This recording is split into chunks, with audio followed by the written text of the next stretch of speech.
Welcome to Coleman Report Live. I'm Bob Coleman. We're talking Main Street and the small business lenders who help it grow. Lance, good to see you. Joseph Coleman, good to see you. Hey guys. We got a lot of news today. Thank you for joining us. We'll get right to it. And number one, what percentage of your PPP loan forgiveness apps over $2 million have been forgiven? We'd like to ask this from time to time. Lance, the first time we asked this, I think the answer came back 1%, and we realized that was a fat finger response. So it's gone from 0 then to 3. So it's slowly creeping up. What do you think? What do you think we're at? Bob, I think it's going to be at least 25 to 35. I could be wrong. I am, but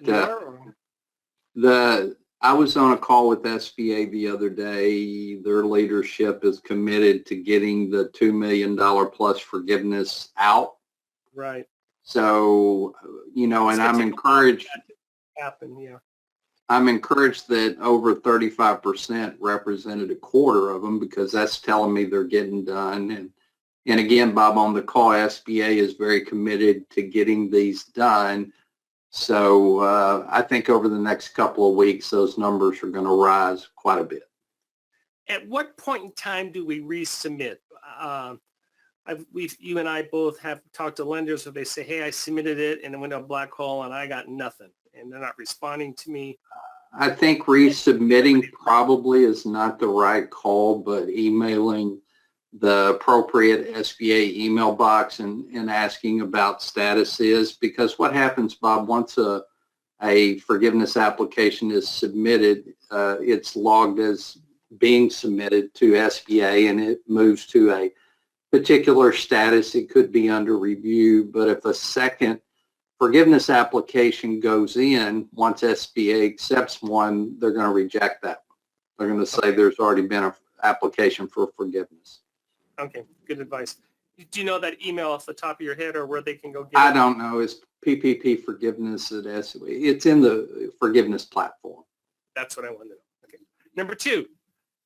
Big discussion on this yesterday, Lance, and I know you have more to weigh in. Do you agree with SBA's decision to release PPP loan borrower data for loans less than 150? They released the data for loans more than 150, and before it was just a generic 150 to 1 million. Now they're releasing very specific dollar amounts, aren't they, Lance? Well, Bob, I don't like this, and I'm not against the public understanding what happened with the money, but wow, 2/3 say no.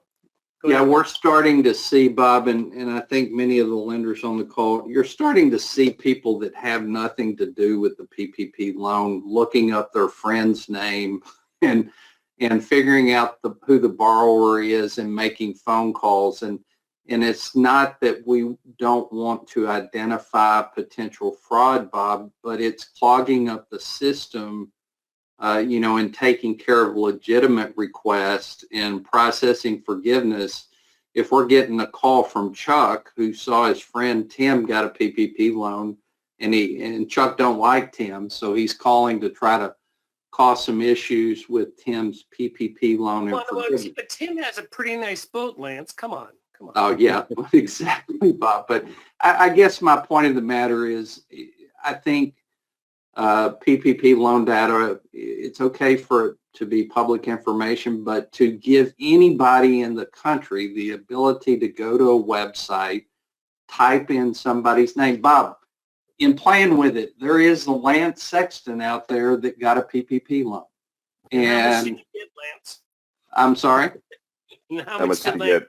But this person was in the Midwest. I guess the point of the matter is, if it is used for reasonable purposes, I don't mind the release of the data, but just letting anybody in America look up somebody's name and find out they got a PPP loan, and them being able to find out the lender's name and then Google the lender's phone number, and then the next thing you know, everybody on this call is dealing with, people that don't have anything to do with it. Now, some of it's legitimate, Bob. Some phone calls you get may be an actual case of fraud. Yeah. But some phone calls you get may be, somebody doesn't like Lance, so they're going to call and cause problems for Lance. I guess that's my, I like it, but I don't like it. Yeah, 2/3 of you agree with that. I'm in the same boat. I'm all for transparency. This one sort of needs an asterisk, but I certainly understand where 2/3 Well, say. and maybe, Bob, if it were a little harder to get to the data. Who put together that website, by the way? Do you But know? Bob, I was telling y'all before the SBA. call, I It's was on, looking at my on new, SBA. It's on SBA's website. Yeah. yeah, well, if they had to go to SBA's website, sometimes it's challenging to navigate. That's probably fine. But what you've got, like ProPublica is one of them, where you can stick somebody's name in and find out if they got a PPP loan and where they got it and how much it was.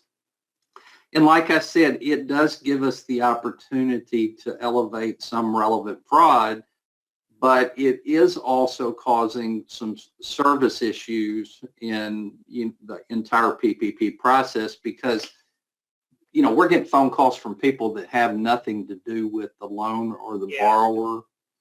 Call the Inspector General. Yeah. Well, it looks like we have the new PPP Loan Police forming out there. So That's everybody in America. there you go.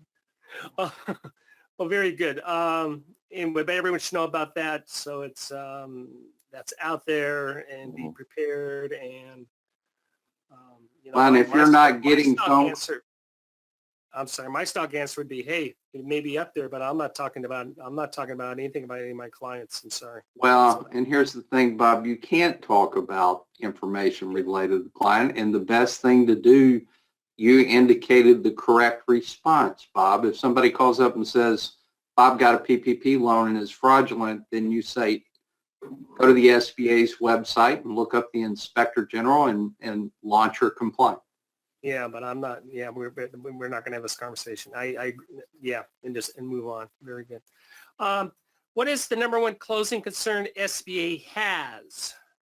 Not verifying equity injection, failing to secure a lien on equipment, waiving life insurance requirements, dispersing a loan into an escrow account. And this would be the number one closing concern SBA has over the last month. This is their focus. Lance? This one's kind of interesting. So not verifying the equity injection, absolutely. Failing to secure a lien on equipment is a concern, but maybe not as much as verifying equity injection. Waiving life insurance requirements, Bob, if prudent, yeah, you can do that. probably is not. I think more so not requiring life insurance when needed. Or not addressing why you're waiving it. And dispersing a loan into an escrow account, no, you don't need to be doing that. Yeah, that's the answer. That's what they're focusing on. And what they have an issue with, Lance, is according to the closing docs, we're supposed to get all this stuff, but if you disperse it into an escrow account, then the lender can sell it immediately to the secondary market. But you disperse the loan, but you haven't gotten any of your closing docs. You don't have a lien. You don't have assets. Well, and there's a lot of issues with that, Bob. If somebody's doing a construction loan and you disperse the entire loan into an escrow account, their full payment's going to kick in. Or you disperse the loan directly to the borrower, which we've seen that as well. Yes. That's an issue. But again, the only reason I could see dispersing into an escrow account, the only thought process would be so you could sell it on the secondary market, and that's a no-no with SBA. Huge no-no.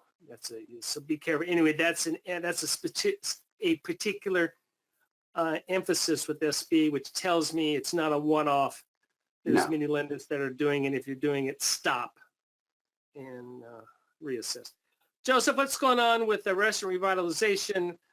Interesting story.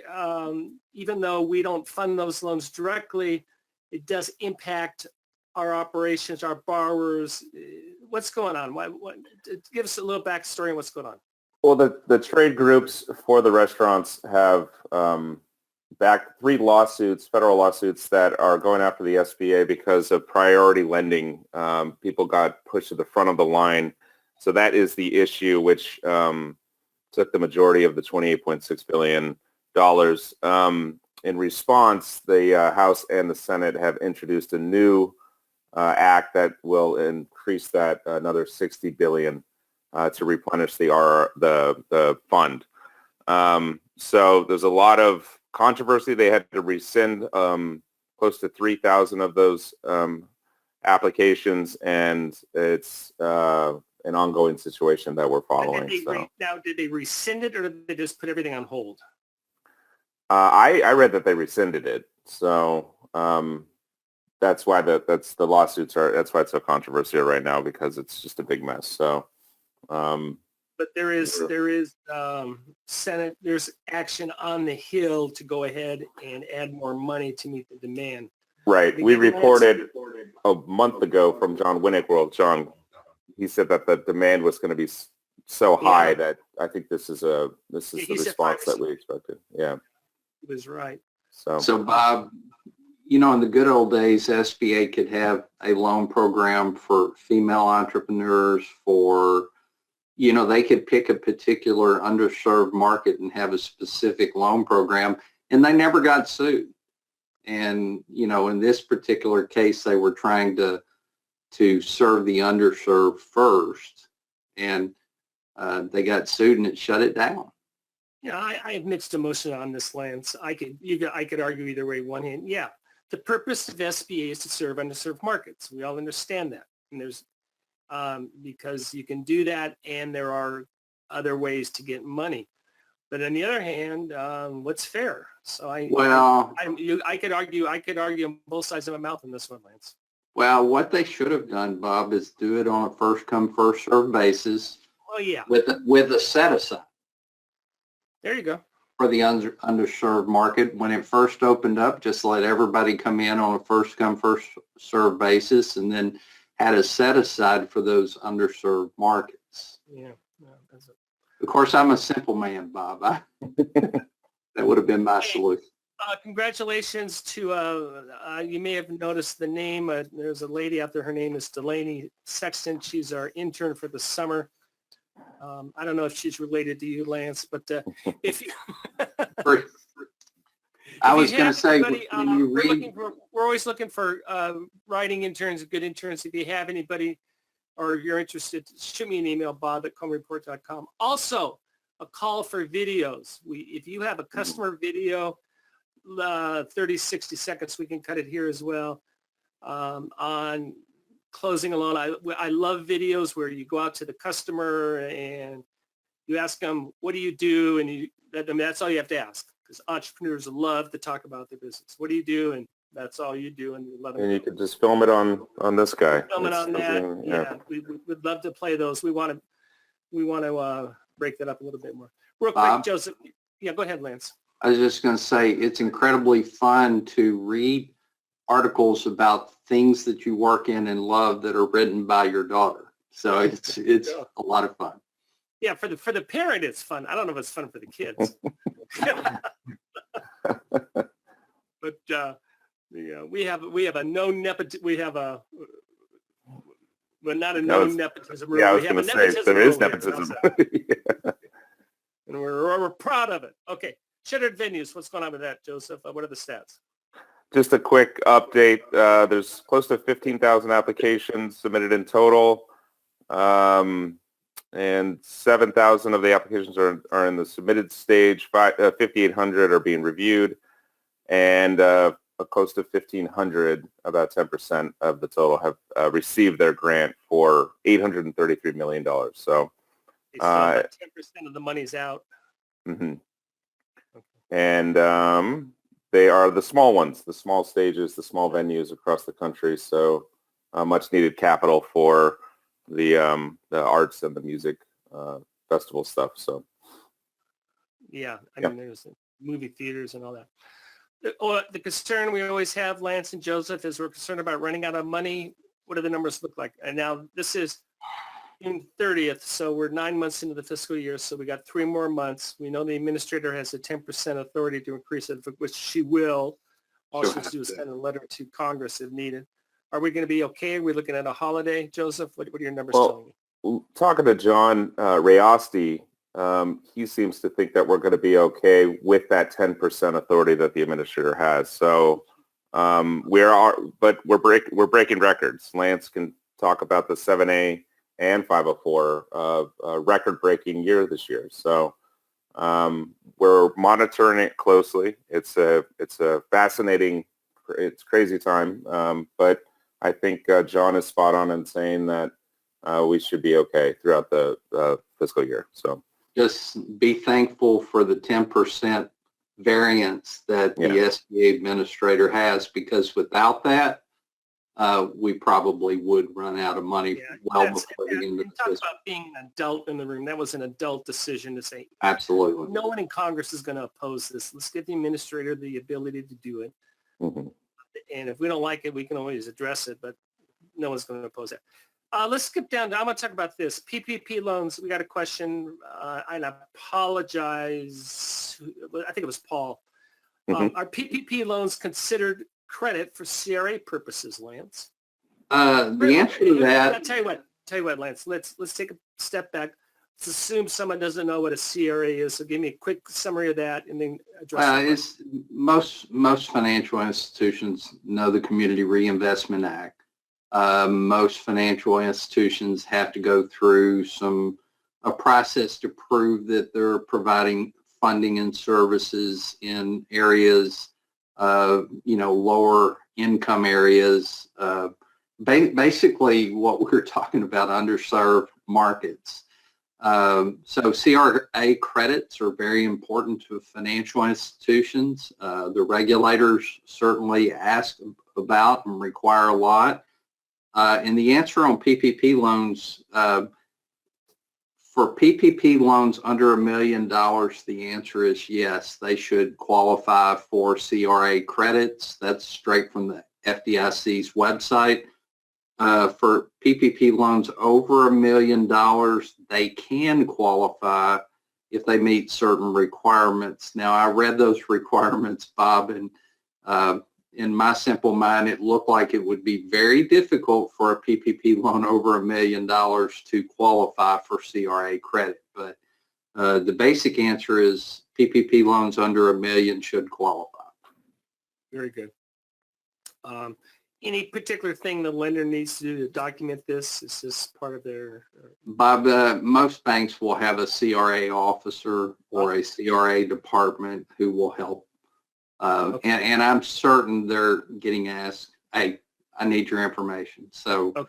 But most institutions will have a CRA officer or team. The only news of the day, we're still waiting for a bunch of other stuff, but SBA is restoring counsel on underserved communities, and they're searching for 20 diverse stakeholders from various regions of the country. And they said they're looking for lenders, trade associations, professors. If you have someone, first of all, if you're interested, you can nominate yourself or nominate someone. It is set at 20, but I have no idea if this is going to be, if this is just a resume padding committee, or if it's going to do some real work. But again, I'd like to see a group that's committed to addressing that issue. So, Lance, I know when you were at SBA and SBDC, this was near and dear to your heart, what still is. Absolutely. Yeah, I'm glad to see that they're doing that. Joseph, do we have any more questions? We're clear. You want to talk about our training courses coming up July 1st? Sure. Well, yeah, Lance, do a 30-second. We're doing a webinar in about half an hour on... Well, the SBA certified, the SBA certified loan closer course that we've had around for several years. We got an opportunity to get together last week and refilm and update the course. It's an award-winning training course for your SBA loan closers. So I encourage you to get your loan closers signed up. And for those of you who took the course previously who want to get recertified, there is an opportunity for that as well. And if you sign up for the course earlier, for some reason you didn't complete it, send us an email, and we'd be more than happy to sign you up again at no charge. That's our commitment to you. This is... we'd be happy to do that. Well, very good. Lance, as always, thank you very much. Joseph, good job. And thank you all today for joining us for Coleman Report Live and for supporting America's Main Street, one entrepreneur at a time. See you tomorrow. Thank you. Have a Thank you, good day. everyone.